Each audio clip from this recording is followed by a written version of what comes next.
Hello everyone, সবাই কেমন আছেন? আশা করছি ভালো আছেন। এসে পড়েছি নতুন আরও কিছু রেসিপি নিয়ে। তো আজকে শুক্রবার, বাজার থেকে মুরগি এনেছিল, তো মুরগির মাংস রান্না করব। এর জন্য মুরগিগুলো আমি কেটে তারপর ভালো করে ধুয়ে নিলাম। এখানে দুই ধরনের মুরগি এনেছিল, ব্রয়লার মুরগি এবং কক মুরগি। তো আমি আজকে মাংস রান্না করব বলতে আজকে খুব ইচ্ছা করছিল গাড়া গিলা বা মুরগির পা, মাথা এগুলো খেতে।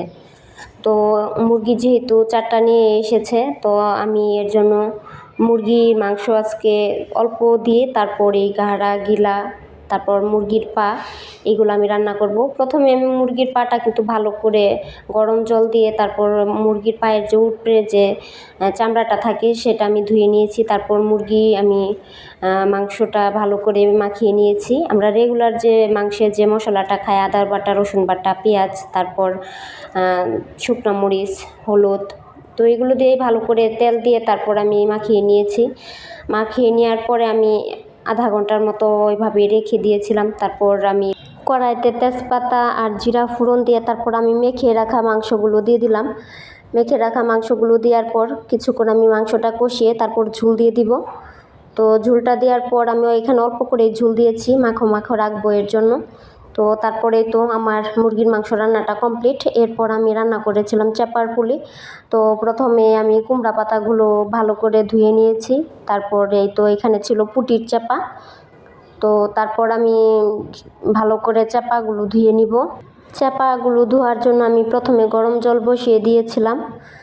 তো অল্প পরিমাণ গরম জল নিলাম। প্রথমে আমি চাপাগুলো ভালো করে ধুয়ে নিয়েছি। ঠান্ডা জলে কিছুক্ষণ ধুয়ে নিয়ে তারপরও পুঁটি মাছের যে আঁশগুলো ছিল সেইগুলো কিন্তু আমি ভালো করে পরিষ্কার করে তারপর কুসুম গরম জল দিয়ে আমি ভালো করে চাপাটা ধুয়েছি। চাপা ধোয়ার সময় কখনো বেশি গরম পানিতে ধুবেন না, কারণ দেখা যায় চাপাটা তাহলে গলে যাবে। তো আমি একদমই কুসুম গরম জলে তারপর চাপাটা ধুয়েছি। এরপর কড়াইতে তেল দিয়ে আমি চাপা দিয়ে দিলাম। চাপা শুটকি দেওয়ার পরে আমি এইখানে লবণ, হলুদ এবং শুকনো মরিচের গুঁড়া দিয়েছি। তারপর মাছটা একটু ভাজা হয়ে গেলে তারপর আমি এখানে পেঁয়াজ, রসুন এবং কাঁচামরিচ দিয়ে একটু ভেজে তারপর জল দিয়ে দিলাম। তারপর লবণ, হলুদ দিয়ে দিলাম।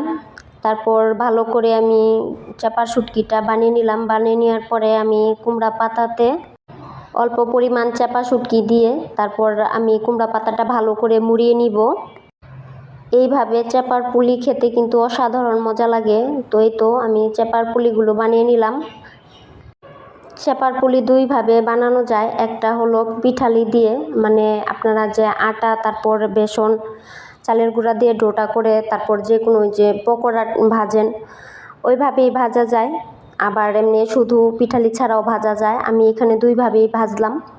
আমার হাজব্যান্ড সবসময় ওই বড়ার মতো যদি করে বানাই পিঠালি দিয়ে, তাহলে সেটাই বেশি পছন্দ করে। দেখা যায় এইভাবে শুধু পাতা দিয়ে যদি আমি চাপার পুলিটা বানাই তাহলে সে পছন্দ করে না। এর জন্য দুইভাবেই বানানো হলো চাপার পুলি। তো এই তো ছিল আমার চাপার পুলি। আর মাংস রান্না কার কেমন লেগেছে অবশ্যই কিন্তু কমেন্টে জানাবেন। আর ভিডিওটা যদি ভালো লেগে থাকে তাহলে অবশ্যই লাইক, কমেন্ট করবেন, শেয়ার করবেন, আর অবশ্যই ভিডিওটা সম্পূর্ণ দেখবেন। আপনারা সবাই ভালো থাকবেন, সুস্থ থাকবেন, সবসময় আমার জন্য আশীর্বাদ করবেন।